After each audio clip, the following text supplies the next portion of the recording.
We'll continue the remaining part of last lecture, which was about electrolyte, the relation between electrolytes and colligative properties, or the effect of electrolytes on solution properties, colligative. Well, hopefully you remember I said when we dissolve a solute into any solvent, there will be two different behaviors. Some of them will produce more particles, some of them just dissolve, stay by the same particles. The one that stays by the same particle called non-electrolyte, it was very easy. And the one that splits to producing more particle, it was more easy than the first time. Okay. For today we have some multiple choices.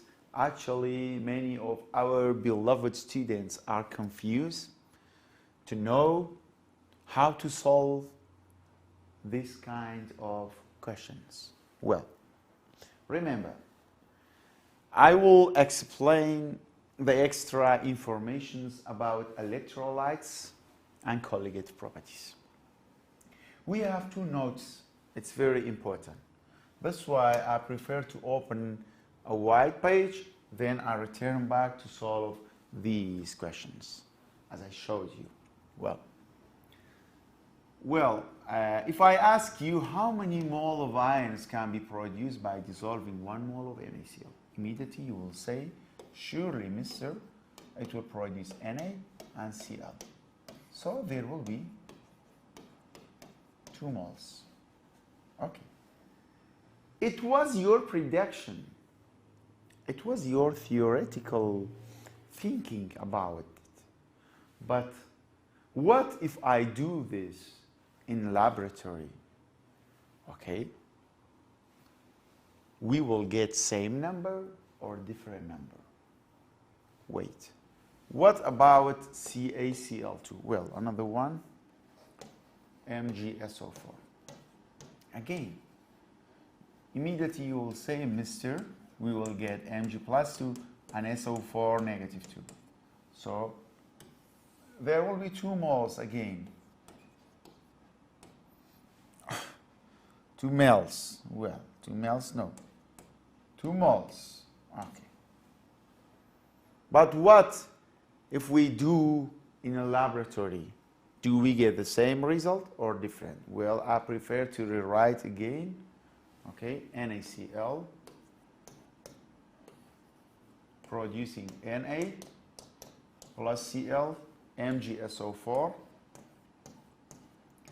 producing Mg and SO4 negative 2. In both cases, we get 2 moles. 2 moles.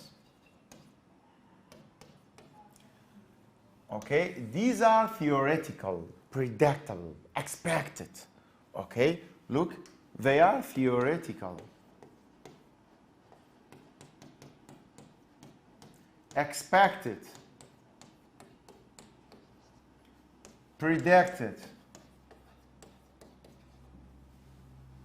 Predicted, okay? So they are theoretical, expected, predicted. But what if we do that in laboratory? Well, if we do that, okay, in laboratory, what will happen? Surely, again, it will produce Na plus and Cl negative. But because there's an attraction force between Na and Cl negative, so some of them stay in a molecule form. Okay? So that means it won't dissociate by 100%. Why we predict we will get 2 moles theoretically? Because we predict that it will dissociate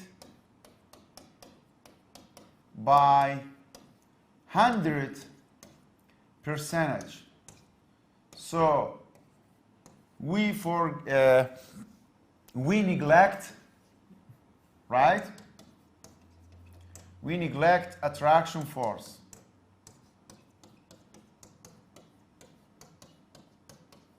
We forgot about attraction force, and we say it, we break it by 100% to get 2 moles of iron. But what if we do practically? Practically, there's an attraction force, so it will dissociate less than 100%. Dissociate less than 100%. That's why, because of we have to care attraction force.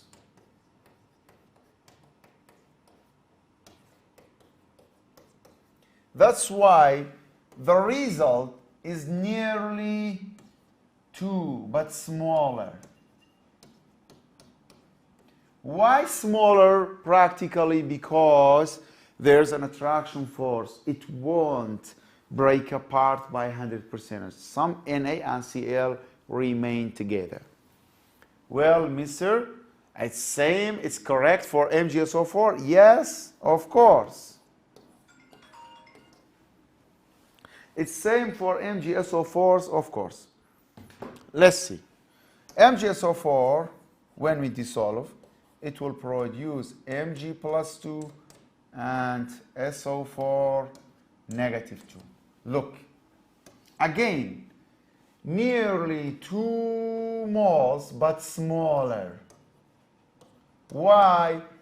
Because of practically there's an attraction force and it will result smaller value than the theoretical. Okay? Okay, another question, mister. Theoretically, they were equal. They were equal. Both are results 2 moles. Did practically they release same value? No. Because practically here we have different attraction force. Here positive one and negative one, less attraction force.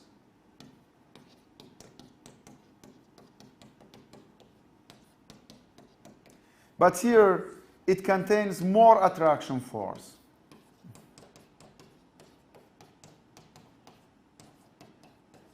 So, however, in both cases, we will get less than 2 moles, but at the same time, it is less than this. Why?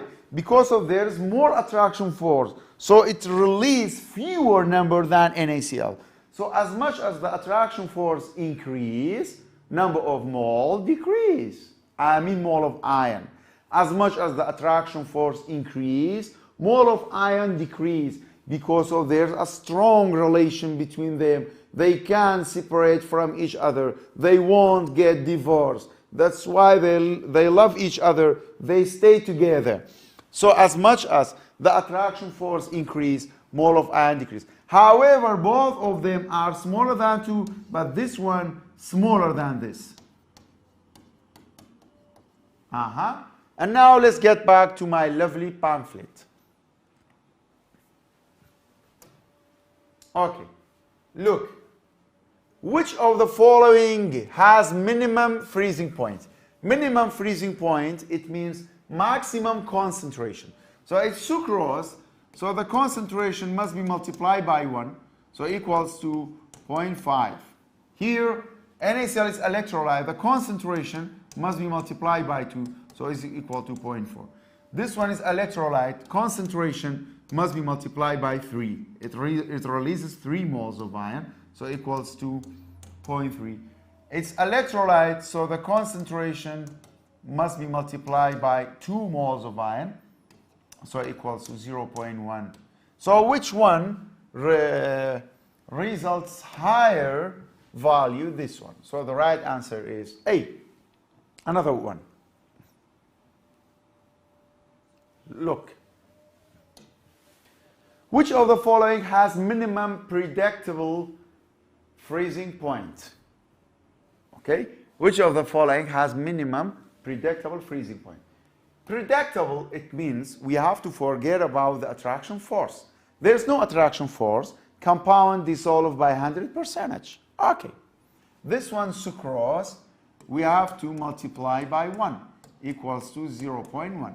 This one is NaCl 0.2 multiplied by 2. So it results 0.4. This one MgSO4 0.2 multiplied by 2. It releases 2 moles of ion, MgNSO4. So it's 0.4. Here, answer of B and C. Let's see. Minimum freezing point, it means maximum concentration. Here we have two maximum numbers. But because of its predictable, so predictable, theoretically expected value, we have forget about the attraction force, so they can't produce the same value. So the answer of B and C is correct.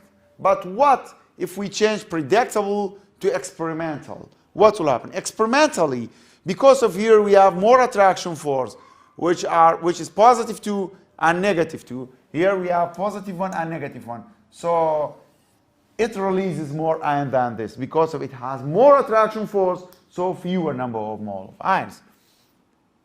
Another question. Look. Give 0.01 molar aqueous solution of each of the following. It means if it has 0.01 molar, it's also 0.01 molar. This one is also 0.01 molar. For this one, 0.01 molar. Okay. Which one freezes at higher temperature? Look, minimum freezing point, maximum concentration. Higher freezing point, minimum concentration.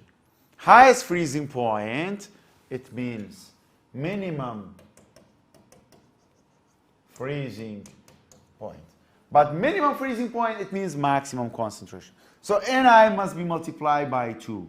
0.01 times 2 equals to 0.02. Here multiplied by 3. 0.01 times 3 equals to 0.03. Here 0.01 times 4, 0.04. This one, 0.01 times 1 equals to 0.01. So which one has minimum cons? Glucose. So easy. The last one. Already I explained it. Which of the following has lowest practical, experimental, actual freezing point? Minimum freezing point, lowest freezing point means maximum concentration. Let's see. 0.1 for sucrose multiplied by 1 equals to 0.1. Here, for NaCl, 0.2 times 2 equals to 0.4. For MgSO4, 0.2 times 2 equals to 0.4. Now we have two equal answers. But because of its practical, so we have to take care about the attraction force. That's why it releases more ions. So the right answer is NaCl. Okay? I think it doesn't need to explain and to give more detail because of that was all about the electrolytes and colligative properties. And as a last colligative properties, we have osmotic pressure. What is osmotic pressure?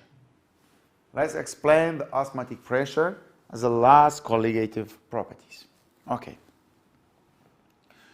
I don't want to draw a picture by myself because of the picture already it's wonderful and you can understand each point, every single point deeply.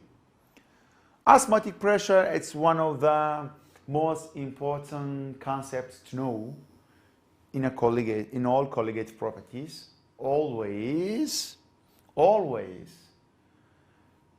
it supports one question from the final examinations. So please understand about the osmotic pressure. Well, for the first time, firstly, repeat every single steps with me. Okay. Suppose that we will bring U-shaped glass tube. This is U-shaped glass tube. Okay? U-shaped glass tube. From the center of the bottom, we will put a filter called semi-permeable membrane. Semi-permeable membrane. Again, I will repeat. We have a U-shaped glass tube. U-shaped glass tube. Repeat after me. We have U-shaped glass tube. Okay? Here from the bottom, we have a semi-permeable membrane. Why we call semi-permeable membrane? It's not completely permeable. Why it's semi-permeable? It means it allows to pass some particles and it will block the other. Semi-permeable membrane is a membrane that allows to pass some particle through it while blocking the other. What particle can pass through semi-permeable membrane? Water. Solvent.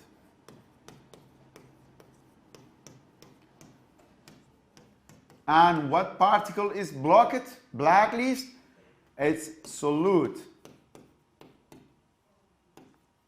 For example, sugar.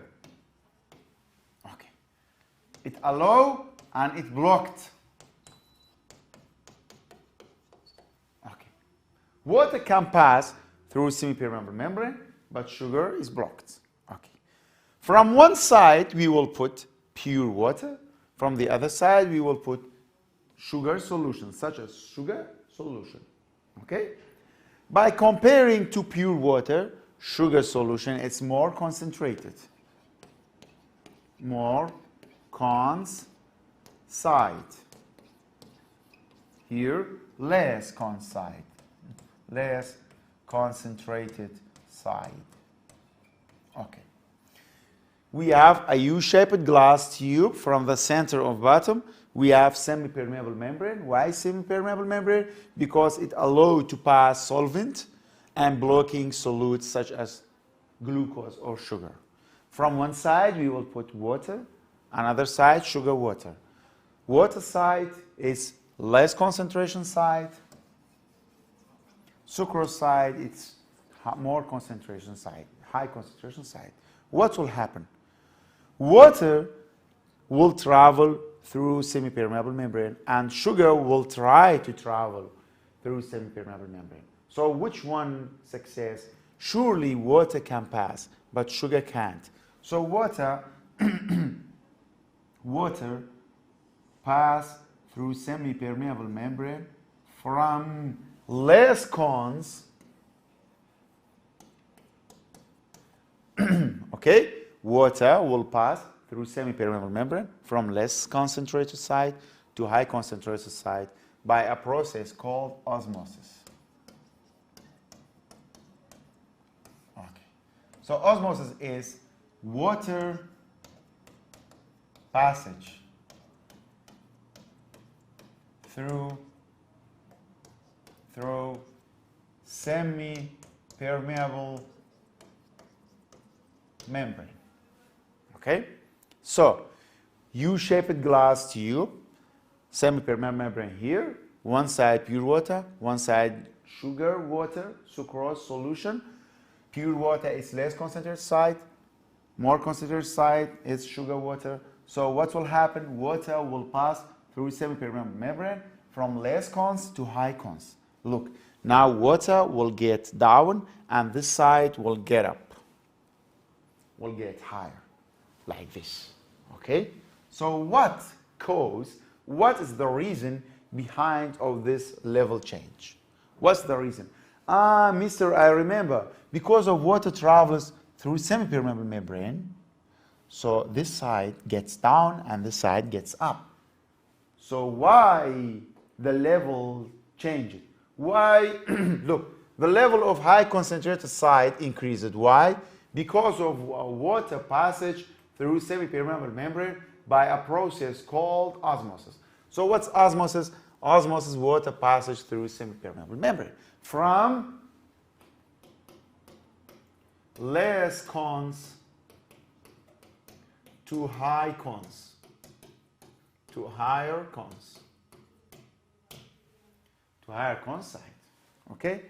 But When this side is raised up, so there will be a pressure of liquid here. When the pressure of liquid is equal to osmotic pressure, when the pressure of liquid is equal to the osmotic pressure, so the level will stop from rising. So what is osmotic pressure? Is a pressure required to stop the process of osmosis. That was osmotic pressure. Well, I'll repeat quickly. U-shaped glass tube, semi-permeable membrane, pure water, sugar, water, water by osmosis pressure, by osmosis process travel through through semi-permeable from less cons to high cons. So the level will change. This side gets down, this side gets up. And because of it gets up, so there will be a pressure of liquid. When the pressure of liquid equals to osmotic pressure, then the level will be stopped. Pressure of liquid when equals to osmotic pressure, the level will stop from rising. That was all about osmotic pressure. And now if I ask what if I remove semi-permeable membrane at the first time, so they will mix with each other, there will be no osmosis, okay? So one of the mandatory factors to get osmosis process is semi-permeable membrane, because if I eliminate the semi-permeable membrane, there will be no osmosis process. And another thing, what if I use same concentration at both sides? Again, there will be no water travel, so there will be no osmosis. So now, in order to get the osmosis process, we need semi-permeable membrane and two different concentration solutions. Look, let's read. Why does the level of more concentrated solution raises? Because of water by osmosis. When does the level stop from rising? When the pressure of liquid equal to osmotic pressure. And I will leave this one for you. What are the reasons of osmosis to occur? What are the reasons? Semi-permeable membrane and two different concentration. Why osmosis is colligative property? Because it depends on the concentration. بەم شێوەیە کۆتایی بە وانەی ئەمڕۆمان هیناکە کۆتایی بەندی یەکەم بوو، کۆتایی چاپتەری یەکەم بوو. ئینشاڵڵا لەوانەی داهاتوو لە چاپتەرێکی نوێەوە لە پێتان شاد دەبمەوە. تاوە کات بەخواتان دەسپێرم، خواتان لەگەڵ.